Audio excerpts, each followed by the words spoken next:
Hi guys, in today's video I thought I'd film a video on butternut box. Now I have filmed this video maybe 4 times now. For some reason I just don't like it, or I forget to mention things, or something just doesn't look right. The dogs are just plotting around the garden. If this focuses on not dirty windows, on dogs. It says Arthur there, I live somewhere. So yeah, so I just thought I would film this video talking to you guys about what I feed my dogs and why I choose to feed my dogs this. So my other dog Basil is on years at the moment, only just because for some reason he went through a phase of being really picky with butternut box. Not sure why, and I just chose that for him, and he is doing great on it and he likes it. But yeah, so Isla and Arthur are currently on butternut box, which comes with an array of different flavours. Now they only used to do, when I first started, they didn't do the plant ones or the veggie one, and they didn't do game. I don't think they did one of the chicken ones, I'm not sure. But so we then decided that's fine, keep them on that. Now I've used butternut box since 2020, I'd like to say, because when we got Basil in 2018, he was originally on dry food and he had a whole host of issues with ear infections and things, and I can't remember who recommended butternut box to me, but I was doing more research about it and I found all about dog food and it rated pretty highly. And I also kind of became not impressed with the whole process of dry commercial dog food. I wasn't keen on the whole way it's processed, the way it's just not very natural, because of the way it's heat pressed, the way it loses nutrients. And then even with my guinea pig food, I found that cold pressed food swells in the guts. Same thing with dogs. If you guys would like me to make a video on it, I will pop a picture in this video of what it does. And I think I was like, okay, well maybe it's the fact it's so processed, maybe he just can't handle that. Switched over to butternut box. We've had no issues since.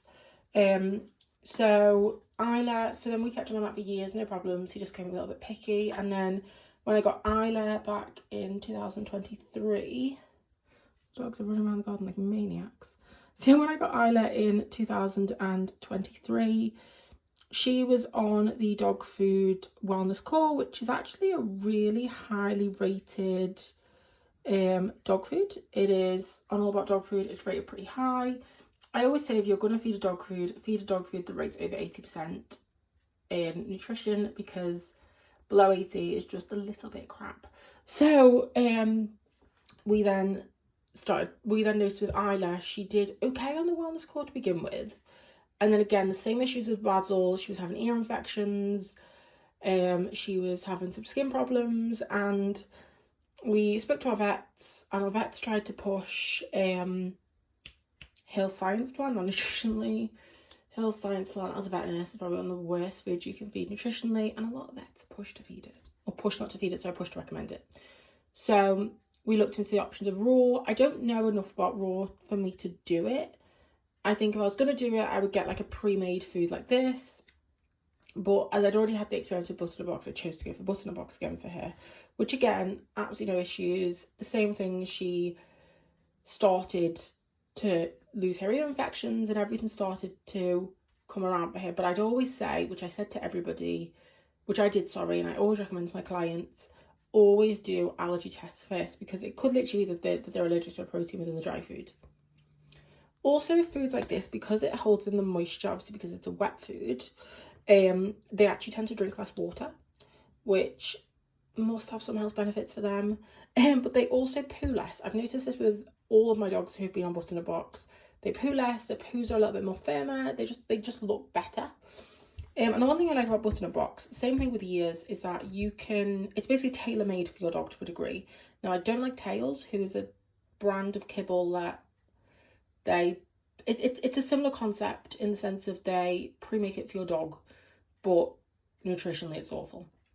But with this food, you sign onto the website, you basically pop your dog's ages, their weights, their breed, any issues, any allergies, blah blah blah blah, and they then give you the weights, give you the amounts, etc., which I really like for that.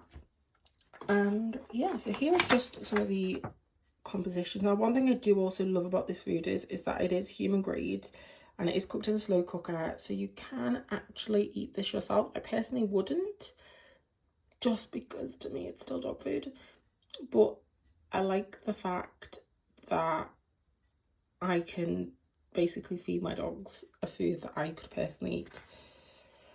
So yeah, it also does come frozen, which is great. So when you get it, you do have to thaw it out. So I always get 3 out at a time.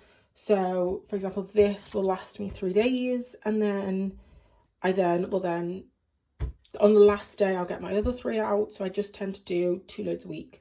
It does take up quite a lot of freezer space. I'd say that's my only annoyance with it. I do wish they did a few more recipes. Like, I think if I didn't have 2 dogs who were on this, or I didn't have 3 dogs who were on fresh food, I would feed Years or different dog. But because they are nutritionally slightly better, but price wise for something that's incredibly similar, I would have to pay, even for example, just to feed Isla and Arthur alone on this.